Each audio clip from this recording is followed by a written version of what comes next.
I've cried a lot.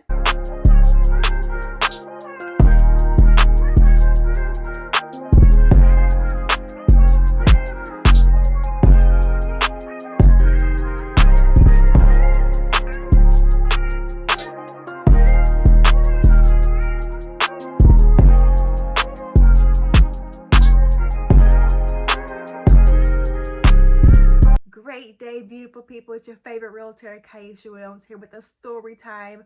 Today we're talking about my first 30 days as a realtor. Yes, I've officially had my license for 31 days exactly. But let's talk about the first 30 so that we can be on point with the video. All right, so this month has been full of craziness. I've learned a lot. I know I have a long way to go, but I'm still excited. I'm still like diving head first. I'm still, taking every day as a new day and making contacts with leads and making sure I'm putting my best foot forward at all times. And it's definitely exciting, but at the same time, it's really scary. So here's a little bit about what's been happening. So you guys have been following me on my journey. You saw me, it's going from getting my license to that first week of the training and how it really extended from the day Monday through Friday and how I didn't get my license when everybody else did. And I feel like I've been thrown in a whole bunch of trials and tribulations throughout this whole month.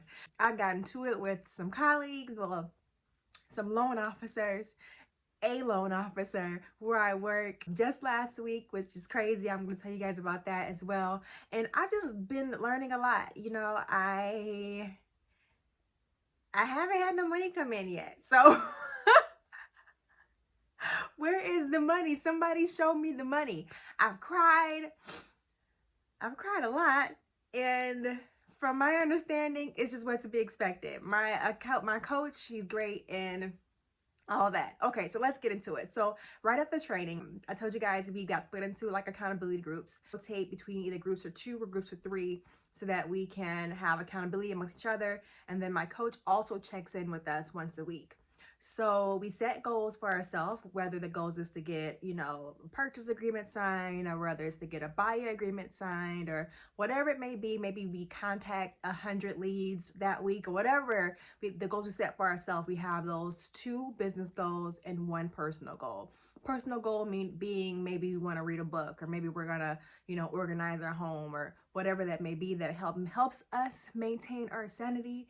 I know for me personally, my goal this week was to take at least 1 day off to myself without opening my laptop or swiping on my phone, any Slack channels or any leads that come through, just so I can be sane. Because, I am a mom, I have 4 kids, and they are busy themselves. I stay active with them, and they're always running around the house and yelling and screaming. And, my oldest, she's in track, and then they have, the whole corona has all the kids working from home. So I'm helping them with their homework.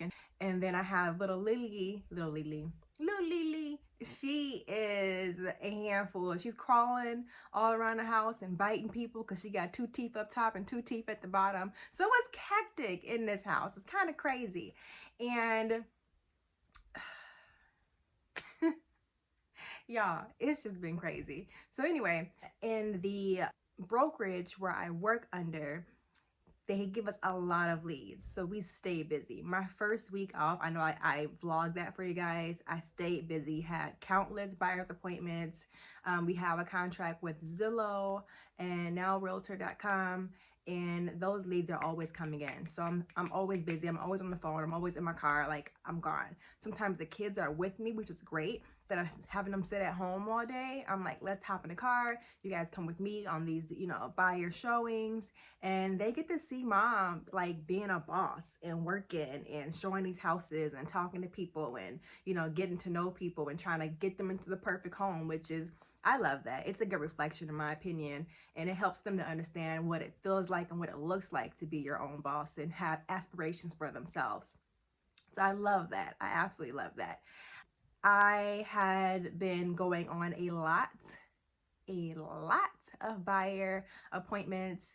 I only had 4 buyer rep contracts signed. So what a buyer rep contract is basically you being exclusively the buyer's realtor, meaning they don't work with anyone else. They're committed to you. You're going to represent them in a transaction once they decide to purchase, and that's just that. So out of the last 30 days, I have 22 leads. I've had 4 buyer reps. I've had 4 no-shows, and now I've had 1 actually like do a purchase agreement. It's huge. A purchase agreement is them saying, hey, I want to buy this house. So I'm negotiating terms. Well, I negotiated terms with them. You put in an offer. The seller's agent had put in a counter offer, and my clients accepted. Got my very first sale, guys. And right now, this literally just happened 2 days ago. So we had to revise the purchase agreement to what everyone agreed on, which took place yesterday. I sent them the link for earnest money, and inspection is in the next 7 days. So it's moving super fast. You know, a lot of agents don't make their first sale for like 3 months. And it's been exactly 31 days for me. So that's like super, super exciting in itself. The buyer client who I have who signed that, she was actually a referral from her mom. Her mom was a Zillow lead of mine. And with Zillow leads, the brokerage I work under, they get like a huge chunk of the commission. Yeah, we get money. It's income. It's, you know, they give us, they feed all these leads. So it's like constant money coming in, which is great. But they take a huge chunk. So with her being referral, technically she's mine. And being it's my first one, I don't have to share this huge commission with the brokerage I'm working with. So anyway, I was working with her mom, trying to find a duplex, and I seen her daughter once. She brought her along one time, and her daughter ended up being like pre-approved for a loan as well.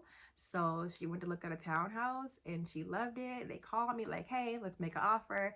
I literally didn't even go with her. And we submitted an offer and it was accepted. So that was like probably the easiest thing that a real estate agent can do is just be, you know, very personable to where they like you so much that they just want to work with you, even though you haven't been as hands-on with them as you have been with the people that surround them. Referrals are everything. Like, they will build your entire business. So I'm super grateful for them. That's another reason why I don't complain about Zillow leads, guys, is because even though if I do or when I do make a sale with those and I don't get full commission for them, the people they are going to refer to me will be full commission. And if I help, you know, 10 people and they refer 10 people of their people, you know what I'm saying? Like, it's going to add up and it's going to make sense and it's going to work out for me in the end. So that happened, which is great. I'm getting super out of order, guys. I had another client that had been pre-approved through our brokerage, who we work with, a loan company, but it was, I guess it went to the, what do you call it, the big major corporation versus like our main office that we work with. So they pre-approved her. We were excited. She wanted to put an offer on a condo. She had an FHA loan. Well, the condo didn't take FHA. Whatever. We moved on. We're still searching. And then a loan officer who was assigned to her, because we get assigned loan officers depending on this, like only for Zillow leads. If there are our leads, we can assign who we want to assign to work with them. But anyway, he was an ass. He was not very nice. He was hard to reach. Whenever I called, he wouldn't answer. I would hit him on what's called a Slack channel, which is kind of like a DM for everyone in the brokerage. And he wouldn't respond to that. I'll call him off of it, he wouldn't respond. I'll send him a text message, he wouldn't respond. I'll like at him and our follow-up boss, which is where we keep all of our leads so that we are like on top of our shit. And he wouldn't say nothing. The man was an ass, okay? And when I did hear back from him, it was just all bad news. He would say, oh no, she's not pre-qualified, but not pre-approved anymore. And it's like, how did she go from pre-approved to not pre-approved to like, what is happening? So I was really confused on that. Being a new agent, I'm like, what the hell is going on? Someone help me understand. I'm stuck in between a buyer and a lender, and it's not making any sense. So I end up telling my coach all about it. And she's like, well, it's time to reach out to a supervisor. Let's just put it in her note. Let's, act the soup and help him to understand, or help me to understand as the agent, what's going on, so I'm not trapped in the middle of it all. So we did that. And guys, not even 5 minutes later, this agent, or not this agent, it's not an agent, the loan officer called me snapping. This man went off like I was just a hoe in the street. He didn't give a damn who I was, where I was from. He went off. He was just yelling as soon as I answered the phone. Oh, you added my supervisor. I'm gonna get written up because of you. How dare you, because you don't understand and you're new. Listen. I was appalled, okay? I was taken back, like, wait a minute now, where did this come from? Because I was so confused. Like, you don't answer your phones, you don't respond to any texts, then you have the audacity to call me and get upset because I at your supervisor. Oh, I was livid. I end up just, after a few minutes of him yelling, maybe not even a few minutes, I just simply said to him, you know what? I don't know where this animosity is coming from, but I'm not going to sit here and listen to you yell at me. And I politely hung up the phone. I was so professional, y'all. I was shaking. I'm not going to lie, because I was so mad. And I couldn't believe that anyone to be professional to respond in such a way to someone they don't even know. Like, how dare you talk to me that way? And I ended up texting my coach, telling her what happened. This is the advice she gave me.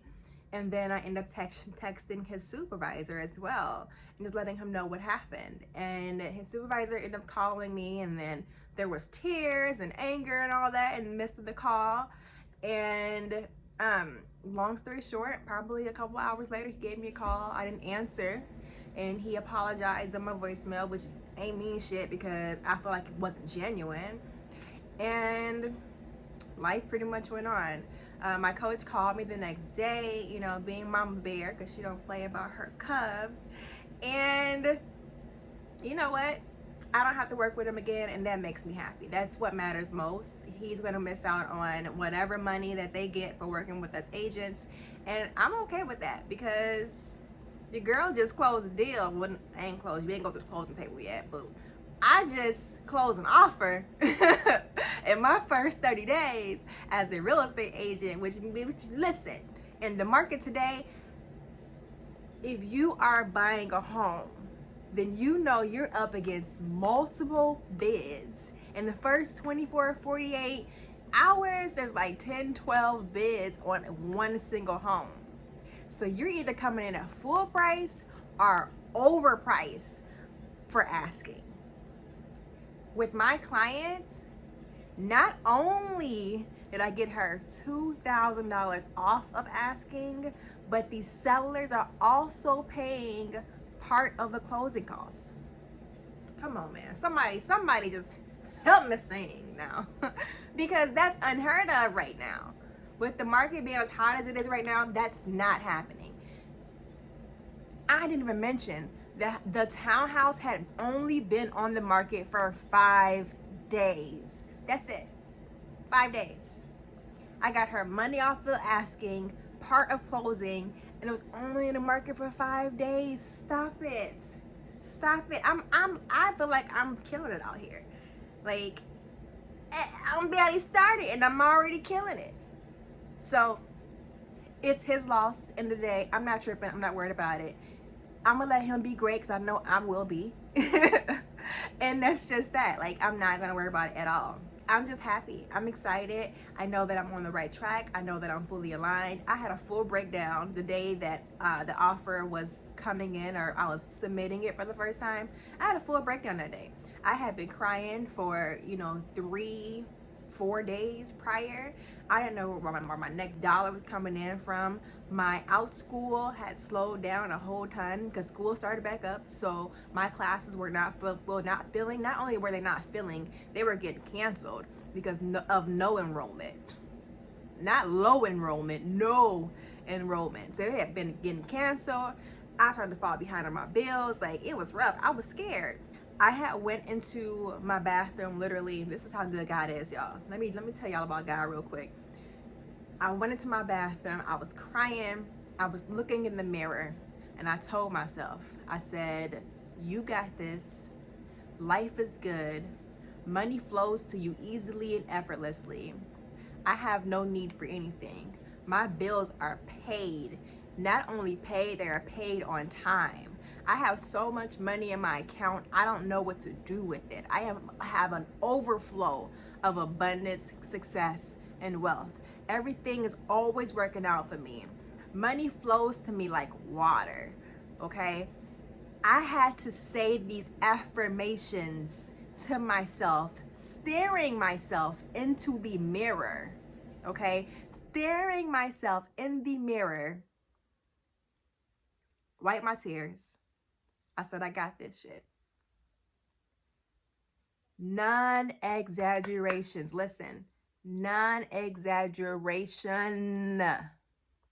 As soon as I wiped my face, y'all, my client called me. She called me and was like, did you get my text? I looked at my phone. She said, I've been pre-approved for this amount. I saw a townhouse. I want to make an offer today. Not even 10 seconds went by. Let me tell you how good God is. Because I was in a place of stagnant. And I had to remind myself that it's going to be all right. Everything's all good. This is temporary. Nothing lasts forever. And just like how I was in a place of not sure, being not sure or uncertain, or, bills kind of starting to pile up because I wasn't making no money for 30 days. Just like that. Just like that. 360. That's how good God is. Today, I'm going to do a little bit of work, probably like an hour worth. If I have any leads, I may or may not pick them up. One of my goals is to not work one day out the week. I'm trying to make that Sunday, but I said that last Sunday and I was outside. So I'm not going to guarantee it. But it's important that we have to separate real estate from our real lives, because it definitely is addicting.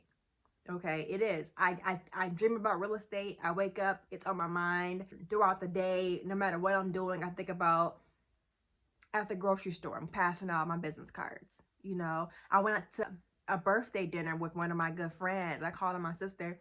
And at the table, I'm like, so who's looking to buy or sell? Because we're always on the hunt. We're always searching for our next lead. And it's just this lifestyle, like this is our life. And when you're working for yourself, you have to make your own money. And if you don't work, you don't get paid. Listen, it consumes you. I'm still watching HGTV. I'm still watching, what do you call it? With Egypt, property versions. Like, that's my favorite show. I still watch like everything that has to do with real estate. I'm still consuming it because I love it that much. And now that I'm working that career, I cannot believe this is my life. And it's just amazing to just wake up and be a boss, wake up. And not that I wasn't before, let's get that right. But it's amazing to just wake up and be like, damn, this is my life right now. Like, you hear people say it in songs, like they wake up and like think about how this is, what's song coming to my mind? What's that man name? Kodak Black. Ain't that Kodak Black song? And I stuck in my head. I can't remember the name of it now. But y'all know what I'm talking about. Fly High. How well, damn it. It's in my head, but I can't know. I can hear the song playing. I can't even know. I don't know the damn words. I do, but I don't at the same time. But that song is stuck in my head. And I hear that song like, this my life. This me. This is like what I do, and it feels good because people look at you as the professional. They look at you for advice. They look at you to help them in the transition from renting to owning. They help you with transition from, you know, going from a big luxurious house to downgrading to a smaller house. You know, they look at you as someone as a source to get them where they need to be, and that's an amazing feeling. I feel like in every business that I've always had, I've always been this person to help others, and I feel like this is like the best thing. Like, I'm happy, and I'm surprised I haven't done it sooner, but it just feels really good to be in that light for myself, for my children, and for the world around me. Because I feel like it's not anything that I've ever done, guys. I don't know. I feel like I'm kind of talking over my words. It has never been for me. Everything I've done has been for someone else. And I feel like with me being in real estate, it's for me, but it's also for the people around me who need to see this in a light that's not necessarily given for us. And to speak truth, not necessarily only for me, but for them. Because we have to make some changes in the world. And what better way to see it or feel it or know it than to hear it from the horse's mouth? Because if I win, you win. And I definitely want to see you successful. I've always been that way. I want to see you successful. I, of course, want to see myself successful. And what better way but to do it? Okay? So I'm not going to hold y'all up. Thank y'all for being on this journey with me. I appreciate y'all like tuning in every week, watching my videos. I appreciate y'all leaving comments, giving me motivation. I appreciate y'all like just helping me through this whole transition and just inspiring me to be great every single day. Like, I really, really love that. I love my support system. I love like that everyone around me in real life has my back.